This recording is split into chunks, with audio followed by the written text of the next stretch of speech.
see the Nechama for Israel. When someone is misabel on the Churban, is there to see the Nechama.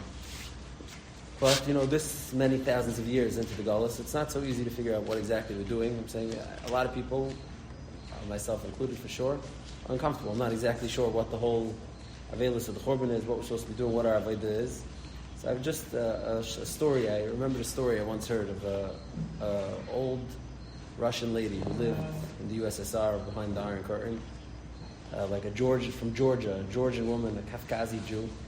And in the 70s, when the Iron Curtain started loosening up a little bit, she was let out, and she made her way to Eretz Yisrael, and she moved, I think, to Netanya, like a small one-bedroom apartment in Netanya, and she was living out. She was a woman in her 80s already. And there was some sort of organization that, like a Make-A-Wish Foundation type of organization, that would try to see to it that a person's dreams were attended to. And somehow they came in contact with this woman, and they asked her, "What's your dream? What's your bucket list item you want to do before you die?" She said, "I would love to go to the Kaisel." She was, I think, already wheelchair bound. It was a big deal. They got a van. They could bring a wheelchair. They took her to the Kaisel. They got a permit to get into the area. They wheeled her up to the wall, and they asked her, "Would you like a tehillim, a siddur? What do you want to do here?" She says, "No, I need 30 seconds." 30 seconds. What is it? They wheel her up to the wall. And she says, she looks at the wall, and she says, in a heavily Russian accented Yiddish, she says, "Tatta I made it. I'm here. I'm by the wall." And she said, "I'm ready to go home." That was her Make-A-Wish, her dream. I think, in a limited sense, even if we don't exactly know how to be misabel for the Churban or what the Avelis for the Churban is, but we could all say Tatta We're here 2,000 years later. We're talking about it. We're still here. We're doing it. Another just thought along the same vein.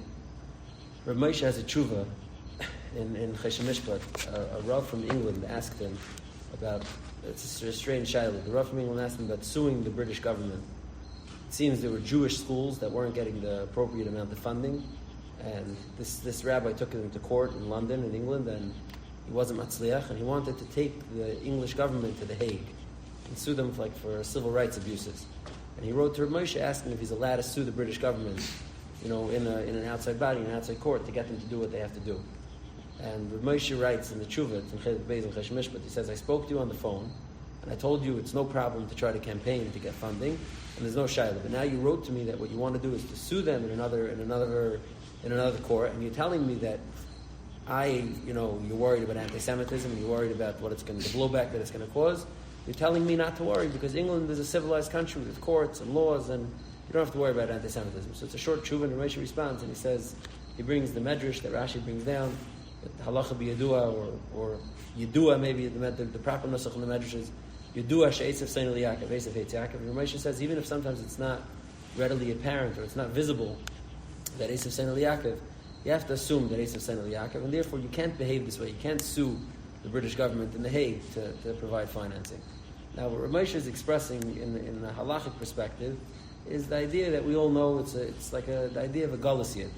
Like we live in galus, we have to behave differently. It's incumbent on us to behave differently, to behave with a certain hachna, with a kfifas kaima. The Satmar Rav in his marachas against the state of Israel always stressed this idea of the gzeres hagalus and a galus yid. We have to live like that. Now, incidentally, Rav Henkin strongly argued on this psak from Moshe. And Rav Henkin felt that no, when Jews live in a civilized society, they can participate to the fullest extent, that civilization allows them, and you don't have to assume, the worst in the nations that are hosting you at all times. But in any case, Rav Moshe had this posture, and many others had it too, the idea of a galus yid. I think that aside from the idea of a galus yid, meaning that you don't try to shtach the goyim too much, it also is like a self-internalized idea of a galus yid. We're galus yidin. We're comfortable here. This is what we're used to. This is what we know. We're galus yidin. We don't have like a perspective, a bigger perspective, even an idea of what Geula and Mashiach would mean for us. So I was just I was thinking that the Navi Yeshaya says, Merid Genevuas, that according to many Rishonim refer to loss of Lavai. The famous pasuk of the Gar Zev and Keves, and all the changing of nature and wild animals living with cattle and etc. And the Rishonim already have a machlekes if these psukim are referring to actually loss of Lavai, Yom Mashiach, That's a machlokes. But Chazal in the Gemara and Shabbos, in the Gemara and Sanhedrin, and other places, bring a machlokes Rav and Shmuel, where Shmuel's famous shita is that ein bein Yimayis ein bein Olam Hazel Yimayis Mashiach El Shibud Malchis Bilvad.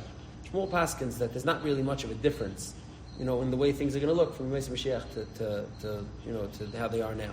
The Rambam in Hilchos Malachim in Perek Yud, he paskins like Shmuel. The Rambam is the only halacha sefer that wrote on the topic of Mashiach, as far as I know. And the Rambam paskins that ein bein Olam Hazel Yimayis Mashiach El Shibud Malchis Bilvad. So I was thinking, aside from the fact that the Chiddush and trying to understand what that means and what that's going to look like, what the Yemais Mashiach are going to look like if they're just really the same as now, it also means that the people are the same as now. It's the same people as us. Just like nothing's going to change in nature, according to the Rambam and Shmuel, the animals are not going to be different, and the structure of the world is not going to be different. So that means the people are going to be people like us, the same people like us. Us, it's people like us that are going to be the Yemais Mashiach people. Which means that there's nothing that we have to be different or that we're waiting to be different. We're the same people that are Mashiach's Yidden. We're the same people. And I guess just to drive home this point, I just want to share a story. It's a comment from a guy that I think highlights this Nakuda, and with this I'll end. In 1869, Emperor Franz Joseph of the Austro-Hungarian Empire, who was referred to by his peers as the King of Jerusalem, even though he wasn't, just because he had a soft spot for Jews, in honor of the opening of the Suez Canal, he was invited by the French government to be like a government dignitary, and he came to witness the opening of the Suez Canal. Along his way, he decided to make a stop in Yerushalayim. He really wanted to see how the Jews are living there. And he made it a big point that he wanted to go see at that time in the 1800s, all the Jews lived in the old city of Yerushalayim. He wanted to go see how they lived, and the street that was built by Shar Yafa was built for his visit, and a lot of things happened in Yerushalayim, to accommodate Franz Yosef's visit. And they put arches and sukkahs, and they greeted him as Sfardim, Ashkenazim. It was a whole yomtiv in Yerushalayim. Many contemporary Jews from the Tkufa wrote about it. It was a very big deal for them. So Emperor Franz Joseph came, and his tour guide, to speak of, was a Yid by the name of Nissim Bak. Nissim Bak is a Jew from Hungary who was like a parnas of sorts in Yerushalayim, a Rizhin, a Chassid. And the Rizhiner used to send money to Yerushalayim. The Rizhiners were very invested in Eretz Yisrael. Hence, they have the Schos Hadlaka still. So he was like an emissary of the Rizhiner, a Hungarian Jew, and he was the tour guide for Emperor Franz Joseph when he came to Eretz Yisrael. And he writes that he took Emperor Franz Joseph to the old city, and he brought him first to the Beis Medrash of Rabbi Yochanan ben Zakkai. Rabbi Yochanan ben Zakkai was the last Nasi of Klal Yisrael. He's at the time of the Churban Bayis Sheni. He's the Nasi who makes the transition from living at the Beis HaMikdash to being in Galus. And when they entered the shul, Franz Yosef asks, "This is really the shul that Rabbi Yochanan ben Zakkai, the last Nasi who was exiled from Yerushalayim, lived in?" He says, "I can't tell you he died in here, but I'll tell you, this is the legend. This is the word has it that this is Rabbi Yochanan ben Zakkai shul."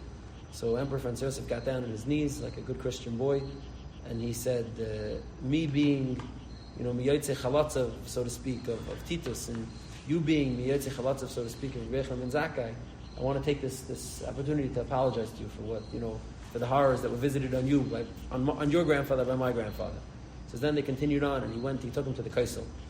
And this is the part that I want. He said when they came to the Kaisel, Emperor Franz Josef was like overcome by emotion. He realized, Manayra HaMakam Hazeh, he realized he's standing in a place, like Chazal say, the Medrash in many different places, right? Chazal say the Medrash in Eicha, the Medrash in Chum and Shemais, that Me'elam Leizaza, and Franz Josef, the guy that he was still able to feel palpably, this kedusha that was the shechina that was living by the kaisel, and he puts his hand on the wall and he quietly says a few minutes of prayer, and then he turns around to Nissim Bak and he tells him, "It's amazing that you once had that, you had it taken away from you, and you still look like you look. You Jews still look like the way you look." I think he summed up everything that we're waiting for. What it means to be a Galus Yid with an eye on Geula is we have to remember and yearn for what we had, and remember that we're still the people that could have it again. Shkoyach. You've just experienced another Torah class brought to you by TorahAnytime.com.